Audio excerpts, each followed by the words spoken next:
BJP के राष्ट्रीय अध्यक्ष जेपी नड्डा का आज हिमाचल प्रदेश का दौरा है। बारिश और बाढ़ के कारण हुए नुकसान का जायजा लेंगे।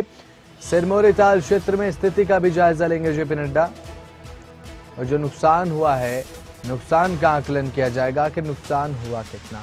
शिव मंदिर स्थल का जायजा लेंगे जेपी नड्डा और साथ ही जो नुकसान का आकलन है किया जाएगा। और हिमाचल प्रदेश में बारिश का कहर लगातार जारी है। बारिश के कहर से लोग जूझ रहे हैं, जनता परेशान है, इंफ्रास्ट्रक्चर को नुकसान पहुंच रहा है।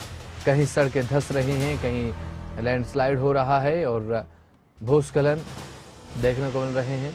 नदियां नाले उफान पर हैं, चट्टानें भर भरा कर गिर रही हैं और मार्ग अवरुद्ध हो रहे हैं। सीधा खामियाजा जनता भुगत रही है, जनता परेशान है। जायजा लेने के लिए आज बीजेपी के राष्ट्रीय अध्यक्ष जेपी नड्डा हिमाचल के दौरे पर रहने वाले हैं।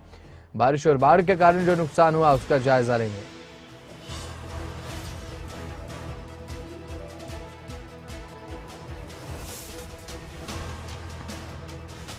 Pradeep Thakur Shimla bureau phone line पर आ चुके हैं ज्यादा जानकारी के साथ। प्रदीप, आज जेपी नड्डा का हिमाचल प्रदेश का दौरा, क्या कुछ ताजा जानकारी, क्या कार्यक्रम? बिल्कुल, देखिए, बसंत भाजपा के राष्ट्रीय अध्यक्ष हैं जेपी नड्डा और हिमाचल से राज्यसभा सांसद भी हैं, तो ऐसे में उनका हिमाचल का दौरा है आज का। और ठीक 9 बजे जो कार्यक्रम उनका था उसमें सिरमौर जिला सबसे पहले पहुंचना है, पांवटा साहिब में। और उसके बाद सड़क मार्ग से सिरमौरी ताल और कच्ची ढांक, जहां पर बादल फटने की घटनाएं हुई थी और वहां पर जो हादसा हुआ है, उन लोगों के परिवारजनों से मिलेंगे, क्योंकि 5 लोगों की वहां पर दुखद मृत्यु हुई थी, तो उनके साथ मुलाकात की जानी है। और उसके बाद 11:20 पर शिमला पहुंचने का कार्यक्रम है। और इसमें पहले शिवौड़ी जाएंगे, जहां पर वो भयानक लैंडस्लाइड हुआ था और उसमें अब तक 17 लोगों की मृत्यु जो है उसमें हुई है। बाकी कुछ लोग हैं जिनको ढूंढने की कोशिश अभी हो रही है। और इसके साथ साथ जो भाजपा के राष्ट्रीय अध्यक्ष हैं जेपी नड्डा, उनके साथ साथ नेता प्रतिपक्ष जयराम ठाकुर भी मौजूद रहेंगे, बाकी भी भाजपा के नेता रहेंगे। और शिवौड़ी के बाद भाजपा के राष्ट्रीय अध्यक्ष ने कृष्णानगर जाना है और वहां पर भी जो लैंडस्लाइड हुआ था उस घटना स्थल का जायजा जो है वो लिया जाएगा। उसके बाद शिमला में ही प्रशासनिक अधिकारियों के साथ बैठक करेंगे, क्योंकि केंद्रीय मंत्री अनुराग ठाकुर भी साथ में ही मौजूद रहेंगे। तो यहाँ पर पीटर हॉफ में 1 बजे के का समय रखा गया है, जिसमें राहत एवं बचाव कार्य को लेकर लोकल जो एडमिनिस्ट्रेशन है उसके साथ मीटिंग होनी है।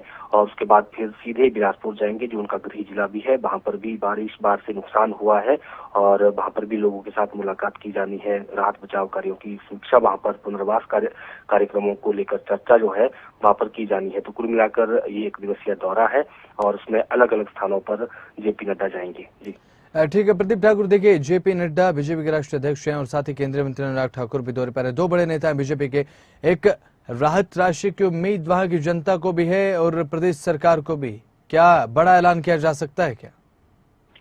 बिल्कुल, देखिए, यही देखना होगा कि जेपी नड्डा जब हिमाचल दौरे पर आ रहे हैं तो क्या कोई बड़ा ऐलान यहाँ पर करते हैं, क्योंकि पिछले कल प्रधानमंत्री ने भी जो हिमाचल में जो त्रासदी हुई है उसको लेकर मीटिंग की है। उसमें जेपी नड्डा भी मौजूद थे, अनुराग ठाकुर भी थे, तो तमाम बड़े नेता इसमें, केंद्रीय मंत्री अमित शाह भी उसमें मौजूद थे। तो इसमें निश्चित तौर पर वहां पर कुछ चर्चा हुई होगी, हिमाचल की रिपोर्ट दी गई होगी, उसके आधार पर अगली जो राहत राशि किस तरह से दी जानी है उसको लेकर जरूर कोई ना कोई बात आज जेपी नड्डा कहेंगे। क्योंकि जब पिछली बार जब हादसा त्रासदी हिमाचल में हुई थी और उस दौरान कुल्लू मंडी के दौरे पर जेपी नड्डा आए थे, तो कुल्लू में भी उन्होंने बड़े ऐलान किए थे। और उसी के हिसाब से हम कह सकते हैं कि यहाँ पर भी राहत राशि को लेकर कोई ना कोई ऐलान जरूर करेंगे, क्योंकि हिमाचल सरकार की भी डिमांड है कि जो अभी तक राहत राशि हमें मिल रही है वो पहले से ही हमारा हक बनता था। जो हमारी पेंडिंग राशि थी उसमें से अभी दिया जा रहा है, लेकिन जो अंतरिम राहत राशि मिलनी चाहिए 2000 करोड़ की इसमें डिमांड हो रही है,